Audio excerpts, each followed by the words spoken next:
지난 한 주간 하이티에서 우리 선교를 하면서 깊이 묵상된 그런 기도문이 하나 있습니다. 1885년 부활절 새벽에 우리 한국에 도착한 26살 난 청년 선교사가 있습니다. 언더우드 선교사입니다. 그가 조선 땅을 바라보면서 기록한 그 기도문의 내용이 깊게 묵상이 되었습니다. 들으신 분들이 계시겠죠?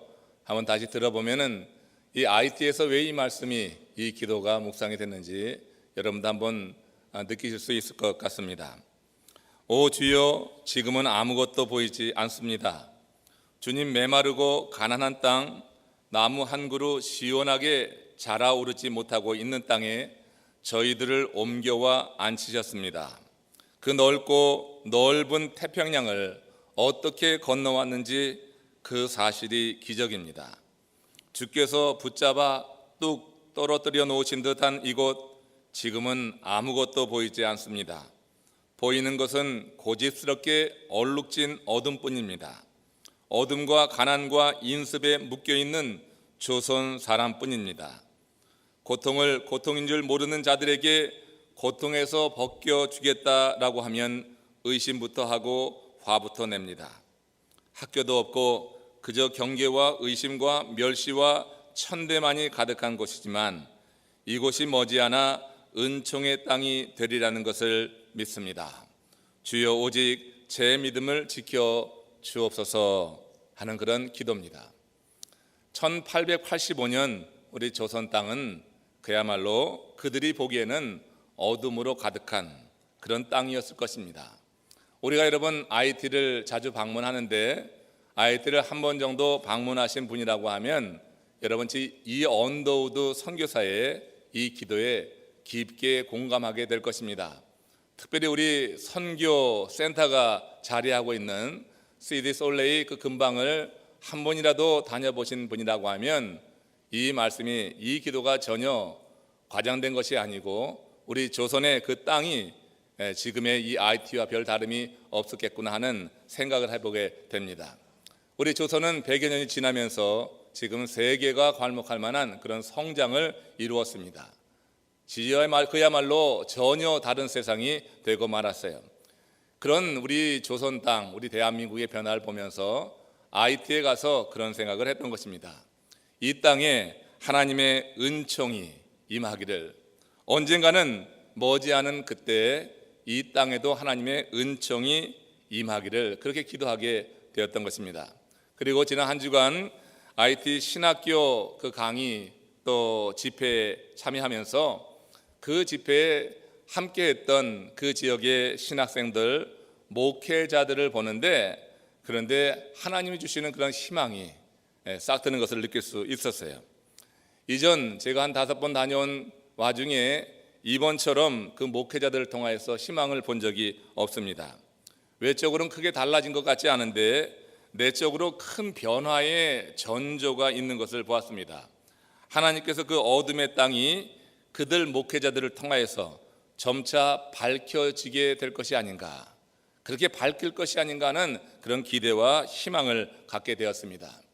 이번 이 단기성교회 우리 이상철 장로님 또 이정 장권 집사님 같이 동참하셔서 여러모로 많이 도와주셔서 함께 동참했던 세 분의 목사님이 얼마나 열심히 정말 준비해서 선포했는지 그 말씀을 듣는 그런 모습 속에서 우리는 그런 희망을 볼 수 있었습니다.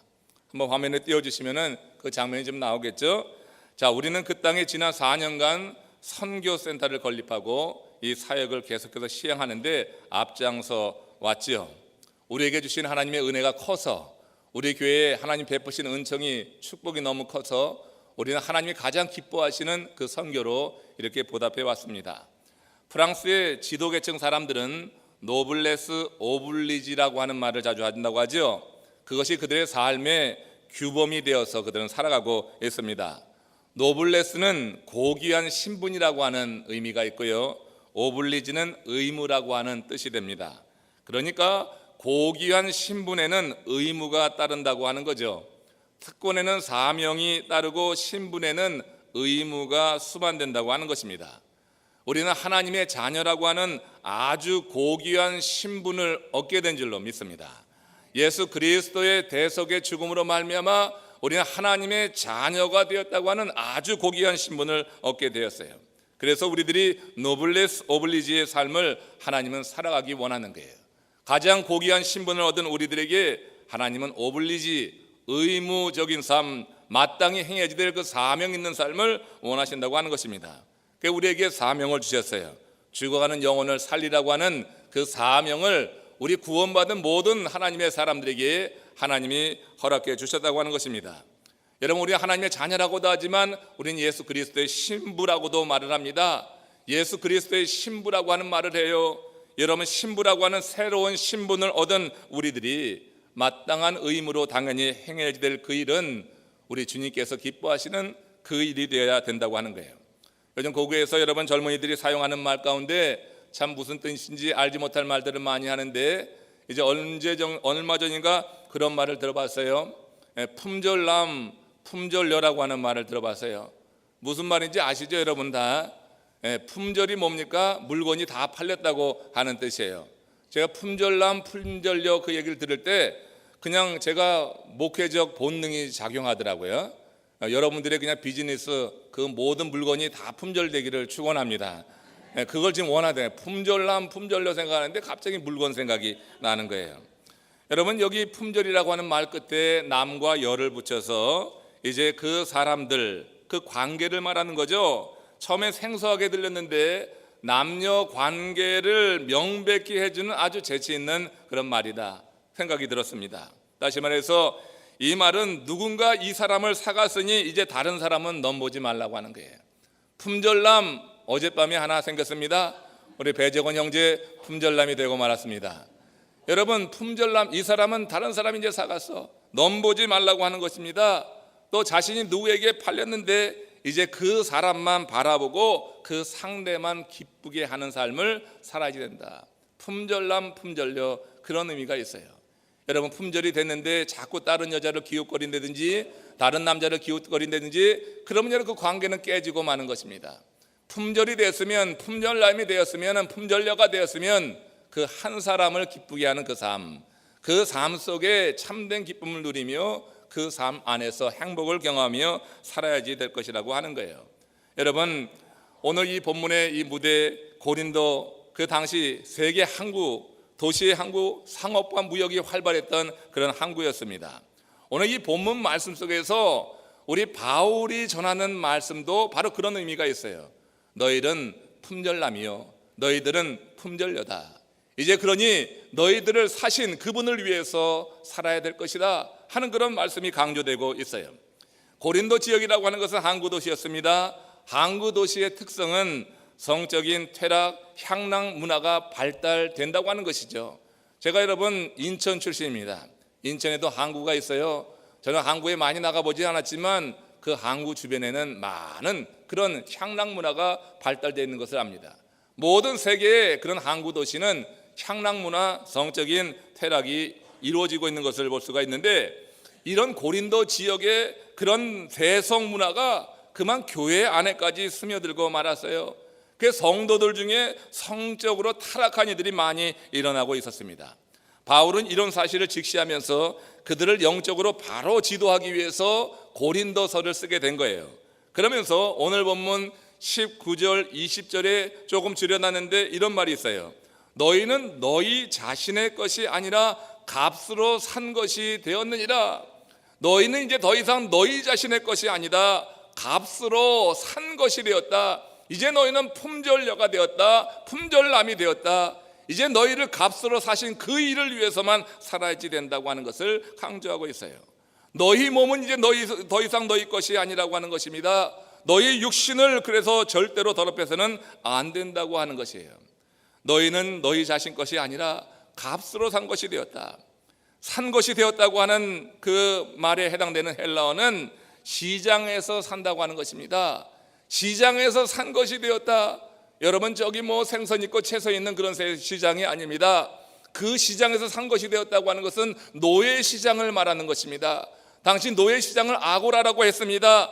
그 노예 시장이었던 이 아고라에서 값을 주고 산 노예, 값을 주고 노예를 사게 되는데, 지금 바로 노예를 살 때 그 사용했던 그 단어 산 것이 되었다고 하는 말을 지금 쓰고 있는 거예요. 바울이 이 단어를 사용하는 이유가 있는 것입니다. 그들에게 매우 익숙한 매매 행위를 의미하는 이 단어를 통하여서 그들이 주인이 바뀌었다고 하는 것을 지금 강조하고 있는 것이에요. 이제 너희들의 주인이 바뀌었다고 하는 것입니다. 그들의 일상생활 속에서 언제든지 볼 수 있는 아고라 그 노예 시장에서의 판매되는 그런 것을 매매 행위를 통하여서 이제 이 고린도 교회 성도들 그들에게 말하는 것입니다.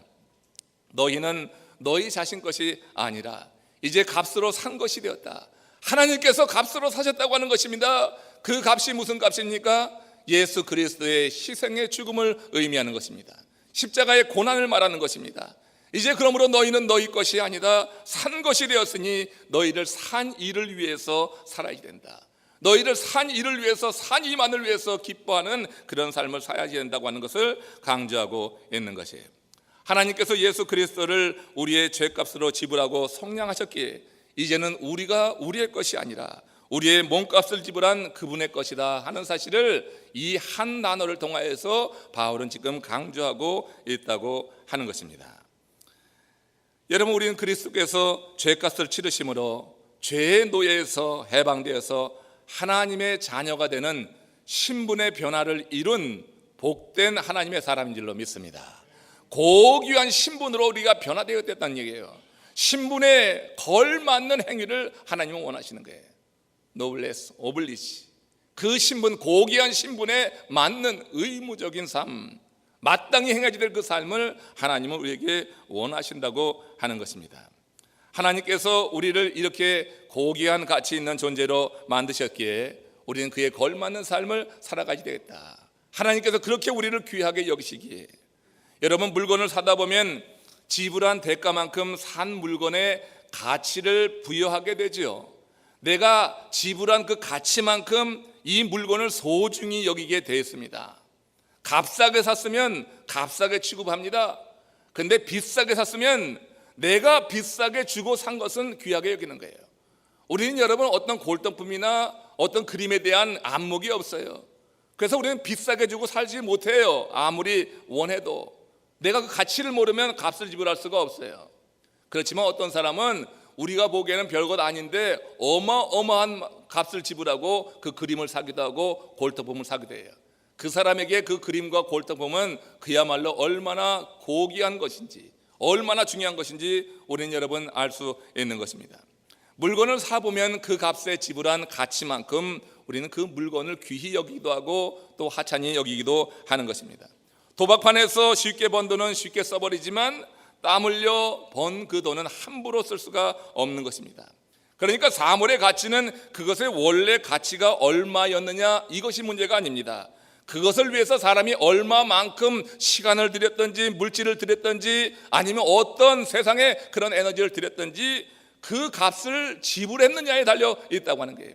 사물의 가치는 우리가 그 사물을 얻기 위해서 쓴 그런 시간과 물질과 모든 에너지에 달려 있다고 하는 거예요. 여러분, 몇 해 전에 우리 고국에 나온 세계적인 바이올리니스트 김민지 씨라고 하는데, 이 김민지 씨가 자기가 소장하고 있었던 바이올린을 도난당한 사건이 있었습니다. 영국에서 있었던 일인데 그 바이올린의 가치는 20억 원입니다. 우리 돈으로 별로 놀라지 않는 건 늘 같아요. 20억 원이에요. 멍하니 쳐다봐요. 20억 원이라고는 엄청난 가치가 있는 스트라디바리우스 바이올린이었습니다. 그 바이올린을 도난당한 사건이 있는데, 그 도난당한 그 일이 참 무서워요. 5,000원짜리 샌드위치를 사 먹기 위해서 가게에 들어가서 샌드위치를 사고 그리고 친구랑 전화를 하는데 전화하니라고 정신을 빠뜨려서 그만 옆에 있는 바이올린을 생각지 못한 거예요. 도난 절도범이 그 바이올린을 이제 취해서 가져갔습니다. 그 절도범이 바이올린 케이스를 들고 나가는 것을 다행히 그 가게에 있었던 CCTV가 포착을 했어요. 그래서 얼마 후에 그 주범 잔 모건이라고 하는 것과 또 공범 2명이 잡히게 되었습니다. 근데 그 재판이 진행되는 과정 속에서 재미난 일이 벌어졌는데, 그 바이올린을 훔친 다음 날 그 범인들이 인터넷 카페에서 한 낯선 남성에게 접근을 한 거예요. 그래서 그 바이올린을 보여주면서 이 바이올린을 100파운드에 사지 않겠느냐, 그렇게 거래 제의를 했습니다. 여러분, 100파운드는 우리 돈으로 18만 원입니다. 20억 원 바이올린을 18만 원에 제안을 했는데, 그 제안을 받은 그 남성이요, 자신의 딸이 이미 리코더를 갖고 있기 때문에 다른 악기가 필요 없다고 그 제안을 거절해버린 거예요. 20억 원짜리를 18만 원에 팔겠다고 하는 그 범인과 그 20억 원짜리를 18만 원에 사라고 하는데 거절하는 그 남성의 공통점이 뭡니까? 그들은 스트라디바리우스, 그 바이올린의 가치를 제대로 알지 못했기 때문에 그렇게 팔려고 했고 거부하기도 했다고 하는 거예요. 여러분, 가치를 알아야지 대가를 지불하게 됩니다. 우리 하나님은 우리의 가치를요, 보통 인정한 것이 아니에요. 당신의 독생자를 우리를 위해서, 우리를 사기 위해서, 죄의 노예로 있던 우리를 사기 위해서 독생자를 지불할 만큼 우리의 가치를 그렇게 보셨다고 하는 것이에요. 하나님의 형상으로 창조된 인간이 죄 가운데 머물면서 그 형상을 잊어버리고 죄의 노예가 되고 고난의 노예가 되어 살아가는 우리들을 하나님은 다시 회복시키기 위해서 우리의 가치를 그렇게 보셨기 때문에 독생성자를 우리를 구원하시기 위해서 지불하셨다고 하는 거예요. 그만큼 우리가 가치 있다고 하는 것을 여러분들이 인식하고 살았으면 좋겠습니다. 우리가 어떤 존재인지 알 때 우리는 자존감을 갖게 되는 거예요. 여러분, 자존감을 갖고 사는 것은 우리의 인생을 얼마나 다르게 만드는지 모릅니다. 사람들이 자존감이 없어서 인생을 너무 비참하게 살아가는 경우를 보게 됩니다.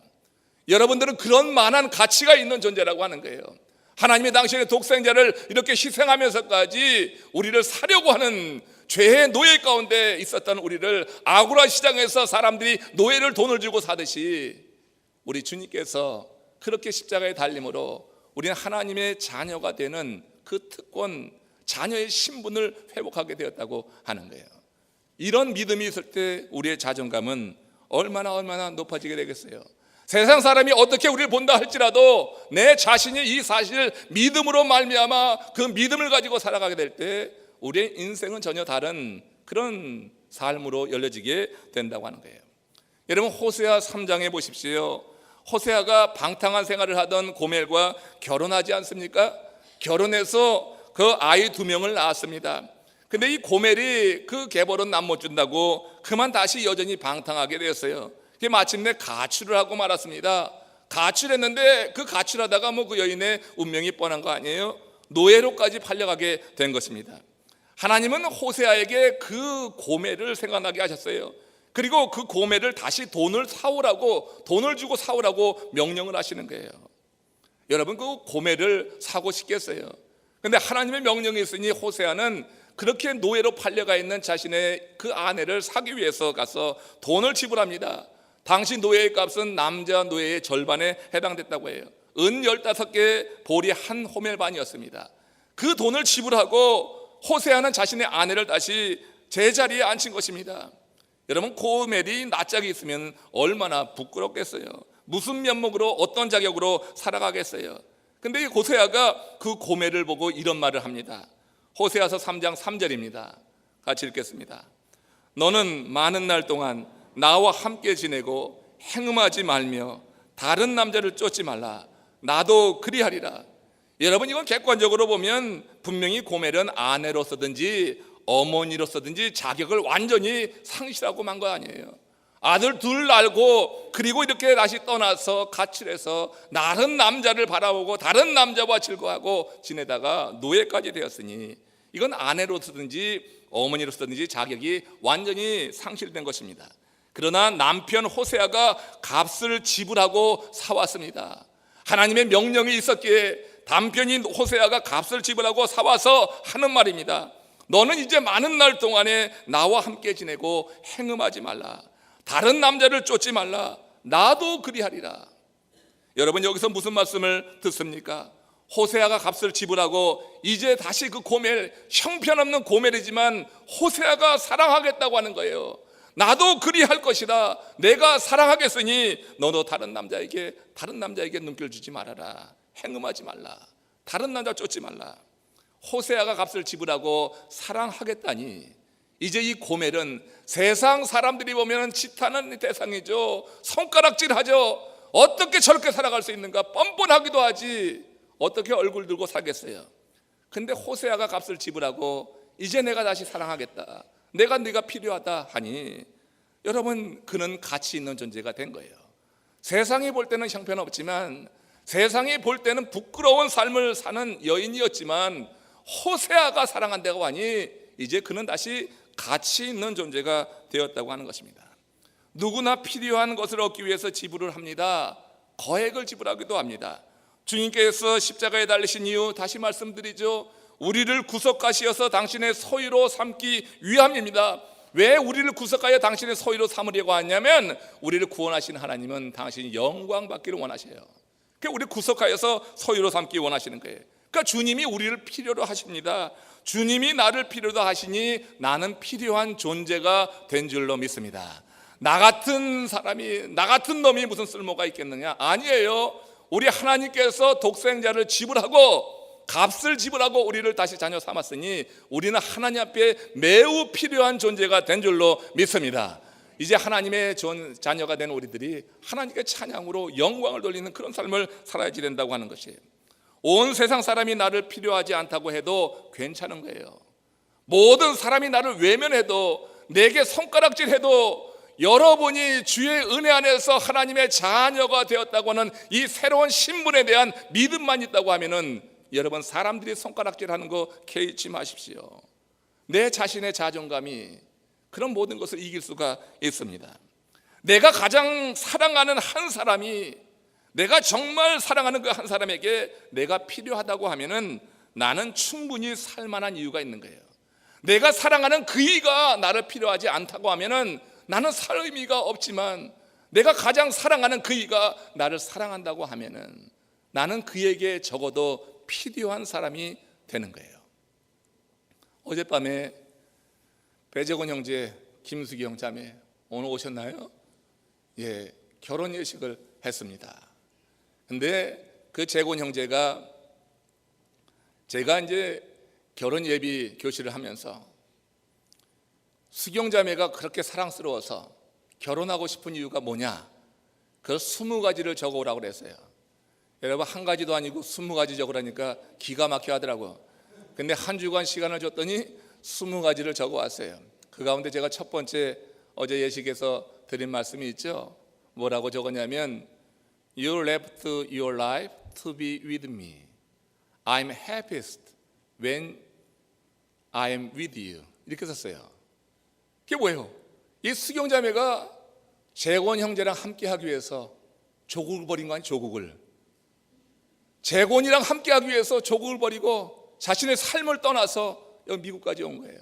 그래서 나는 네가 나와 함께 할 때 가장 행복하다, 그렇게 거기 적어놨었어요. 여러분, 다른 거 다 필요 없는 겁니다. 내가 가장 사랑하는 그 사람이, 내가 가장 사랑하는 그 사람에게 내가 필요하다고 하면은 나는 충분히 살 만한 이유가 있는 거예요. 수경자매에게 재원 형제는 지금 가장 사랑하는 이 아닙니까? 그가 나를 필요로 하면은 지금 고국을 떠나왔어요. 아는 사람도 없어요. 눈길 줄 때도 없어요. 그렇지만 그가 날 사랑한다고 하면 나는 충분히 살 수 있다, 그렇게 말하지 않겠어요? 여러분, 우리가 가장 사랑하는 우리 하나님, 우리 하나님이 나를 필요로 한다고 하면은 나는 얼마든지 살 이유가 있고 충분히 살 그런 기쁨이 있는 줄로 믿습니다. 그런 믿음을 갖고 살아가는 것이 우리 새로운 신분을 가진 우리들의 삶이 되어야지 되겠어요. 다른 거 둘러볼 필요 없어요. 나는 우리 주님께 팔린 품절녀예요. 품절남이에요. 내가 사랑하는 그이가 나를 필요로 한다고 하면 나는 얼마든지 행복합니다. 여러분들의 삶이 어렵고 힘들어졌는데 그래도 내가 사랑하는 그분이 나를 사랑한다고 하는 이 확실한 믿음을 갖게 된다고 하면 여러분들은 충분히 살 만한 이유가 있는 줄로 믿습니다. 그걸 깨닫지 못하니까 우리는 정말 엄청난 일을 저지르기도 합니다. 극단적인 선택을 하기도 하는 것입니다.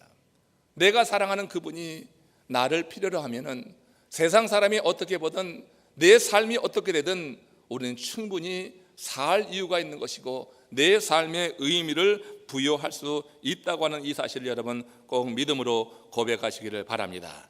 이제 주께서 우리를 위해서 십자가에 지신 그 사건은 우리가 얼마나 가치 있는 존재가 되었는지를 말해주는 것입니다. 내가 잘났다 못났다 하는 것과는 상관이 없어요. 내가 많이 배웠다 못 배웠다 상관이 없어요. 내가 얼마나 부하냐 빈하냐 상관이 없어요. 내가 힘을 가졌느냐 힘이 없는 나약한 존재냐 아무런 상관이 없어요. 우리의 여러분 외적인 조건은 상관이 없어요. 하나님께서 나를 그만큼 필요로 하시니 나는 소중한 존재가 된 거예요. 아들을 희생하면서까지 나를 구원하려고 하셨던 것은 나를 그만큼 필요로 하신다고 하는 건데, 그렇기 때문에 하나님이 나를 필요로 하시니 이제 어떻게 해요? 나는 소중한 존재가 되었습니다. 이런 고백을 하고 살아가는 거예요. 다만 하나님께서 나를 위해서 그만한 값을 지불하셨기에 이제 나는 내 것이 아니라고 하는 거예요. 이제 내 몸은 내 것이 아니라고 하는 사실을 인정해야 되는 것입니다. 이 말은 이제부터 내 기분대로 내 뜻대로 내 마음대로 아무렇게나 살아서는 안 된다고 하는 뜻이 되는 거예요. 내 몸도 내 시간도 내 생명도 다 주님의 것이 되었기에, 값을 지불하고 사신 이의 것이 되었기에 이제 아무렇게나 살아서는 안 됩니다. 구원의 확신이 있는 사람들이 아무렇게나 살아서는 안 됩니다. 주님 앞에 여러분 예배하는 것을 절대 빼먹어서는 안 됩니다. 하나님 앞에 예배하는 것, 구원 얻은 확신이 있다고 하면은 그거 여러분 놓칠 수가 없는 겁니다. 내 마음대로 임의대로 내 할 먼저 일 먼저 하고 하나님께 예배하는 것 뒷전으로 나가 떨어지는 것은 옳지 않습니다. 우리가 하나님께 먼저 예배하는 것을 여러분 중요히 여겨야 됩니다. 하나님 앞에 나와서 예배하면서 하나님이 주시는 힘으로, 하나님이 주시는 생각으로, 지혜로 우리의 삶을 다스려 나가는 것, 그래서 내 마음대로 사는 것이 아니라 하나님이 내게 하시는 말씀대로 살고자 하는 결심을 갖고 살아가는 것, 이것이 바로 우리들의 삶이 되어야지 되겠다고 하는 것입니다. 고린도전 6장 19절 20절에 보십시오. 같이 읽겠습니다. 너희는 너희 자신의 것이 아니라 값으로 산 것이 되었으니 그런즉 너희 몸으로 하나님께 영광을 돌리라. 이제 우리 몸으로 하나님께 영광을 돌리는 것이 우리의 삶의 목적이 되어야지 되는 거예요. 값으로 산 것이 되었으니 이제 내 주권은 없어요. 하나님이 다스리시고 하나님이 명하시는 대로 살아가야지 되는 거예요. 이제는 우리의 몸으로 하나님께 영광을 돌리는 것이 우리의 삶이 되어야지 되는 것입니다. 이제부터는 우리가 하나님의 소유가 되어서 하나님이 기뻐하시는 일을 위해 살아야지 된다고 하는 것이에요. 하나님이 기뻐하시는 삶을 살려고 하면 어떻게 살아야지 될까? 로마서 8장 12절을 같이 읽어봅니다. 그러므로 형제들아, 우리가 빚진 자로 돼 육신에게 져서 육신대로 살 것이 아니니라. 우리가 빚을 졌습니다. 우리가 그리스도의 대속으로 죄와 사망의 정죄에서 해방되었다고 하는 것입니다. 예수 그리스도에게 빚을 졌어요. 하나님께 빚을 졌어요. 그분의 생명의 빚을 진 사람들입니다. 그러기에 이제는 우리는 육신에 져서 육신대로 살아서는 안 된다고 하는 거예요. 너희 몸으로 하나님께 영광을 돌리라고 말하여, 이 사상, 하나님께 영광은 바울의 일관된 사상입니다. 그래서 고린도전서 10장 31절에 보면 매우 낯익은 말씀이 있죠. 함께 읽어봅니다. 그런즉 너희가 먹든지 마시든지 무엇을 하든지 다 하나님의 영광을 위하여 하라. 먹든지 마시든지 무엇을 하든지 다 하나님의 영광을 위하여라. 이제는 육신에 져서 육신대로 살아서는 안 됩니다. 그런데 여러분, 구원받았다고 기뻐하고 정말 나는 영생의 확신이 있다고 하면서도 어떤 경우에 보면 아니올시다 하는 사람들이 있습니다. 육신에 지는 사람들 많이 있습니다. 육신에 져서 육신대로 살아가는 사람들이 있습니다. 교회 예배 나온다고 다 구원받는 것이 아니에요. 이 안에는 여러분 알고도 있지만 가라지도 있어요.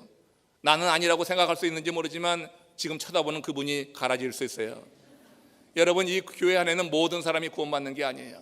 마지막 날, 그날까지 하나님은 가라지와 알곡을 함께 두시는 것입니다.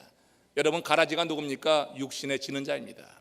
하나님을 예배하고 하나님의 특별한 자녀가 되었다고 하면서도 육신에 져서 육신대로 살아가는 자는 가라지가 되고 말 것입니다.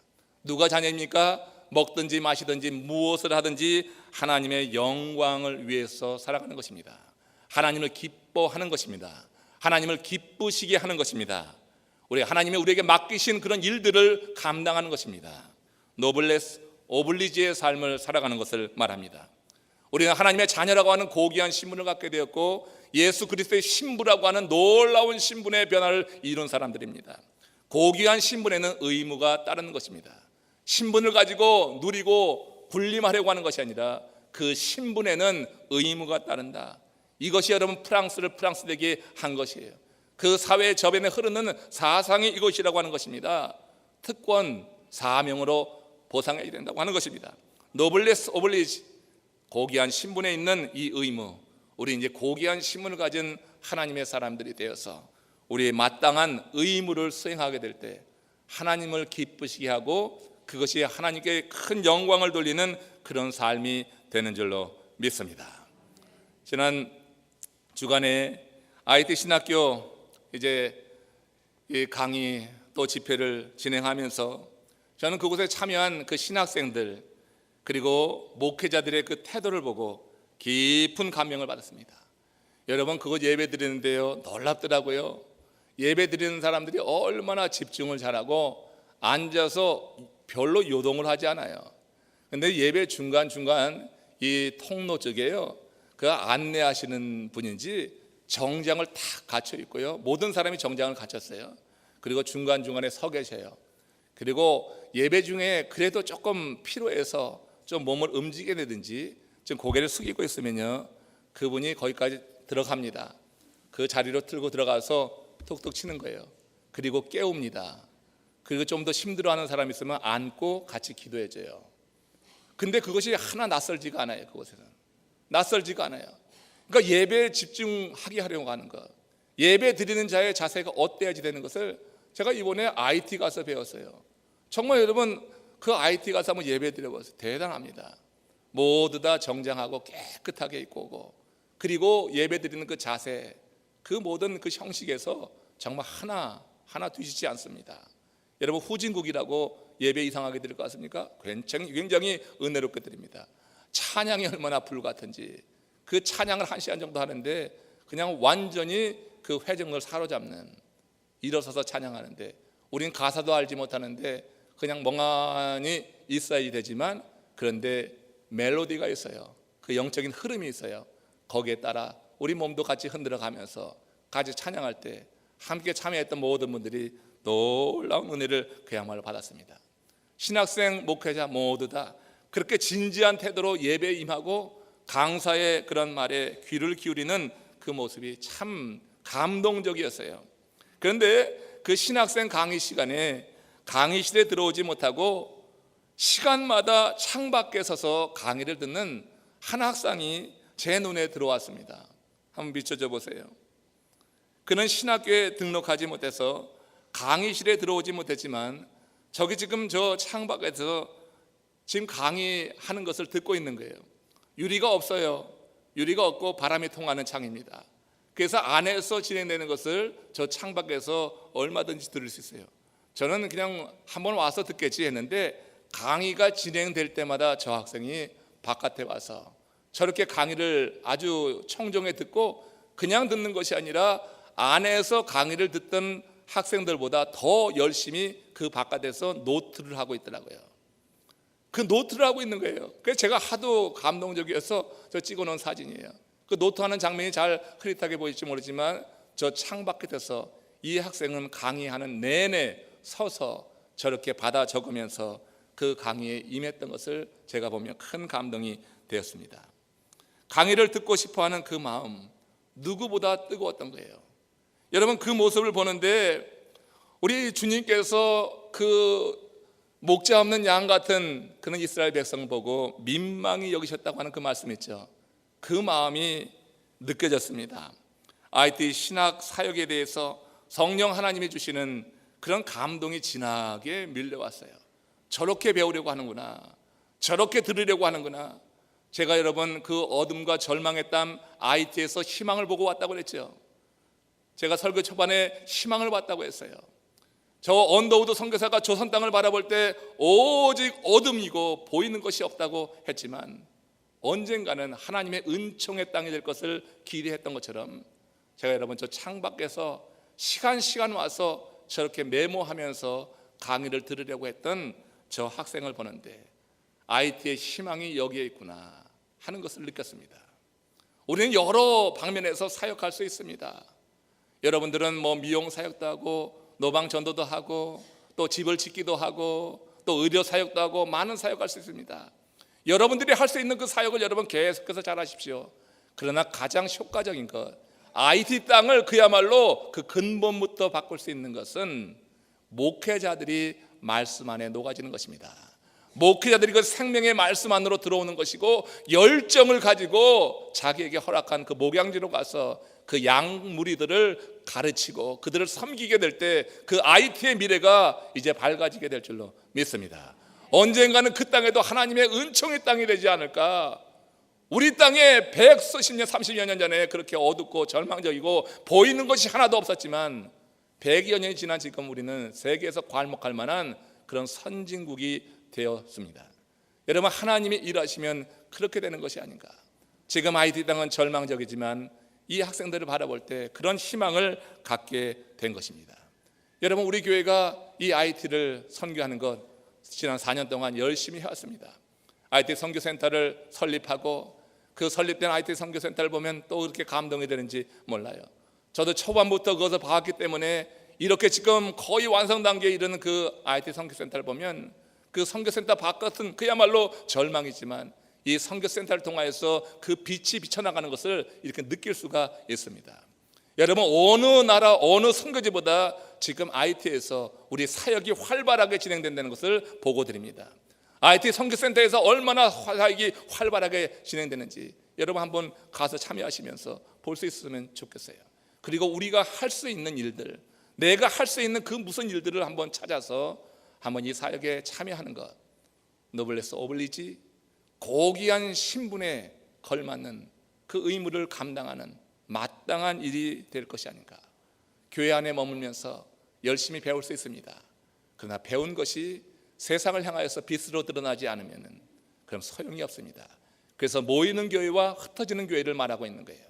사랑하는 성도 여러분들, 우리 교회에 베푸신 하나님의 은혜를 기억하면서 이제 우리에게 하나님이 요청하시는 그 아름다운 삶, 마땅히 행하는 이 삶을 위해서 여러분들도 한번 꿈을 꿔보시기 바라고, 우리의 작은 그런 희생과 헌신을 통하여서 어둠의 땅이 이제 하나님의 은총의 땅으로 변해갈 수 있다고 하는 것, 그 전조를 보고 왔는데 이제 그 땅에 이 복음을 전하는 일에 우리가 하나님이 맡기신 일로 여겨서 함께 힘써서 동참해 나간다고 하면 정말 하나님이 기뻐하시는, 먹든지 마시든지 무엇을 하든지 하나님께 영광을 돌리는 그런 일이 될지라 믿습니다. 우리 함께 기도합시다.